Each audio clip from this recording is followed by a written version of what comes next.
Hello अस्सलाम वालेकुम students, it's me रहमत Ali Shah from maths engineer. Students, आज मेथड्स ऑफ पेपर का तीसरा वीडियो है जिसमें हम इस्लामियात और मुतालिया पाकिस्तान यानी पाकिस्तान स्टडी के पेपर के बारे में डिटेल से बात करेंगे और आप लोगों को बताएंगे कि आपने पेपर को कैसे अटेम्प्ट करना है कि आप अच्छे से अच्छे नंबर, अच्छे से अच्छे मार्क्स ले सकें और आपको किसी किस्म का मसला पेपर में पेश ना आए। तो आपने वीडियो को बिल्कुल भी स्किप नहीं करना और एंड तक देख लेना है। तो हम स्टार्ट करते हैं अपनी वीडियो।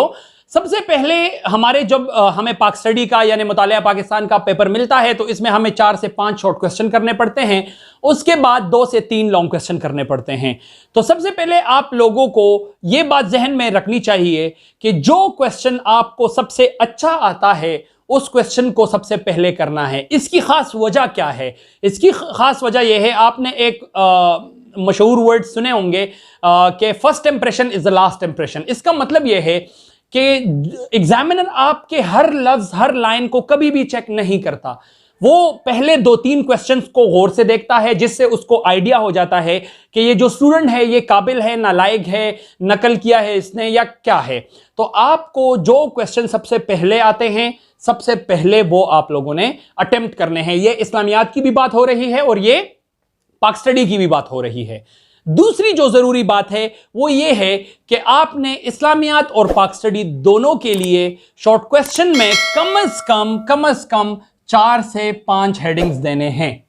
अब 2 सवाल यहां पे होते हैं। एक, अगर किसी क्वेश्चन में शॉर्ट क्वेश्चन कम होते हैं, मतलब अगर किसी शॉर्ट क्वेश्चन में हेडिंग्स कम होते हैं या किसी क्वेश्चन में ज्यादा होते हैं, जो कि अक्सर इस्लामियात में होता है। कुछ गाइड्स में बहुत ज्यादा हेडिंग्स होते हैं।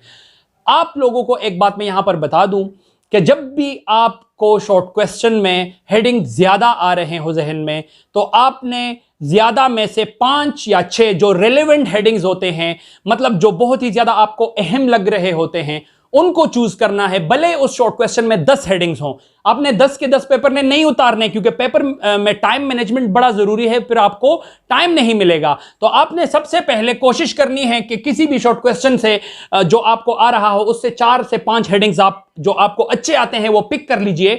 फिर आप उस 4-5 हेडिंग्स को आप लिख लीजिए और 5 या 4 हेडिंग में आपने 3 से 4 लाइन से ज्यादा नहीं लिखना। अंदर जो मटेरियल है वो 3 से 4 लाइन का होना चाहिए। दूसरी जरूरी बात कि इररिलेवेंट मटेरियल पाक स्टडी और इस्लामियात दोनों में बिल्कुल, इस्लामियात में तो बिल्कुल भी नहीं लिखना, पाक स्टडी में भी ध्यान रखना है कि कभी भी आप इररिलेवेंट चीजें ना लिखें। मिसाल के तौर पर अक्सर पाक स्टडी की अगर मैं बात कर लूं तो आता है कि रिजोल्यूशन ऑफ पाकिस्तान या करारदाद मकासिद या कायदे आज़म के नुकात या कुछ भी इस तरह की जब बात आती है तो आपको जब हेडिंग्स नहीं आते तो आप उनको फिर मिक्स करते हैं। मसला कश्मीर को बीच में मिला देते हैं या 1973 कॉन्स्टिट्यूशन से कोई हेडिंग उठा के लिख देते हैं।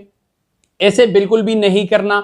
अगर आपको 4 से 5 हेडिंग्स याद हैं तो उनके अंदर रेलेवेंट मटेरियल 3 से 4 लाइंस लिखनी है, उससे ज्यादा नहीं लिखनी। और अगर आपको याद नहीं है, 3 हेडिंग्स याद हैं, 2 हेडिंग्स याद हैं, या 2 तो खैर नहीं, 3 कम से कम होने चाहिए, तो 3 हेडिंग्स अगर आपको याद हैं तो आपने फिर कोशिश करनी है कि अंदर मटेरियल को थोड़ा सा लेंथी कर देना है ताकि आपको जो शॉर्ट क्वेश्चन के लेंथ है वो कम से कम पूरा हो सके। यानी शॉर्ट क्वेश्चन में आपको जो बोर्ड का पेपर मिलता है वो कम से कम 1.5 पेजेस या 2 पेजेस आप लिख लें। अब पेज का मतलब कि एक सफा और उसको चेंज करके दूसरा सफा।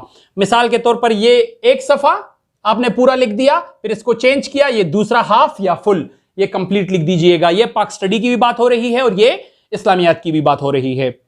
उसके बाद अक्सर हमारे पास इस्लामियात में लोगों को ये ज़हन में नहीं होता कि सर हम अरबी लिख के कि नहीं, तो जितने भी हदीस या कुरान के आयात या उसके तर्जुमे आप लोगों को याद हो तो कोशिश कीजिएगा कि अरबी पेपर में बिल्कुल भी मत लिखिएगा, क्योंकि अक्सर इसमें तो आपसे गलतियां भी हो जाती है, वो बहुत टाइम कंज्यूमिंग भी होता है। तो आप अरबी को बिल्कुल भी ना लिखिएगा, सिंपली उसका तर्जुमा लिख लीजिएगा।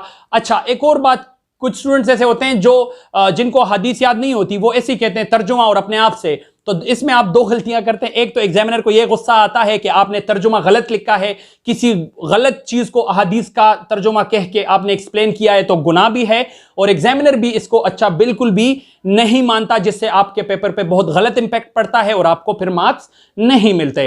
फिर इसके बाद हम आते हैं तफसीली क्वेश्चंस के लिए। तो तफसीली क्वेश्चन में आपको मिनिमम 7 और मैक्सिमम 9 हेडिंग्स देने की जरूरत है। इससे कम ज्यादा 6 तक आप आ सकते हैं, बट वो इस केस में जब आपको अंदर का मटेरियल ज्यादा याद होगा तो तफसीली क्वेश्चंस में चाहे इस्लामियात हो चाहे पाक स्टडी हो, 9 से 7 हेडिंग्स या 7 से 9 हेडिंग्स आप देने की कोशिश कीजिएगा।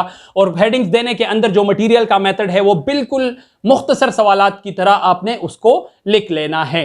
अच्छा, एक और बात कि अगर आपको मिसाल के तौर पर क्वेश्चन नंबर 2 याद आ रहा है और आपका आंसर नंबर 3 है, मिसाल के तौर पर सबसे पहले आपने पेपर देखा, उसमें शॉर्ट क्वेश्चन नंबर 3 आपको सबसे ज्यादा आता है, पर आपका आंसर नंबर फर्स्ट है वो, तो आपने यहां लिखना है क्वेश्चन नंबर 3 मार्जिन लाइन के अंदर, और यहां पर अगर आपका जवाब नंबर फर्स्ट है तो जवाब नंबर फर्स्ट लिख के उसको इन्वर्टेड कॉमास में बंद करना है, या उसको इस तरह लिख के हेडिंग सा बना देना है, ठीक है, और फिर अपना लिख देना है। उसके बाद यह है कि आप लोग कभी भी गंदी राइटिंग ना कीजिएगा, कोशिश कीजिएगा कि एक लाइन में 3 से 4 वर्ड्स आप लिखें, इससे ज्यादा ना लिखें, ताकि आपका पेपर प्यारा से प्यारा लगे। एक और एडिशनल बात, कुछ बच्चे ये करते हैं कि एक सवाल पे इतना टाइम लगा देते हैं कि नेक्स्ट क्वेश्चन लिखने का टाइम फिर उनके पास कम होता है, तो उस क्वेश्चन को उस तरह वो नहीं लिख पाते जैसे उसको लिखने की जरूरत होती है। तो इससे पहले भी मैंने आपको बताया, अगेन बता देता हूं कि आपने कोशिश करनी है कि 4 से 5 हेडिंग भले आपको याद आ रहे हों, नहीं लिखने शॉर्ट क्वेश्चन में, कोशिश करनी है कि सारे क्वेश्चंस को इक्वली डिस्ट्रीब्यूट करना है टाइम, ताकि हर क्वेश्चन को इक्वल अपॉर्चुनिटी मिले, आपको अच्छे से मौका मिले उस क्वेश्चन का हक अदा करने के लिए, क्योंकि हर क्वेश्चन के इक्वल मार्क्स होते हैं। अगर आप एक पे ज्यादा टाइम लगा देंगे तो दूसरे के लिए आपको टाइम नहीं मिलेगा।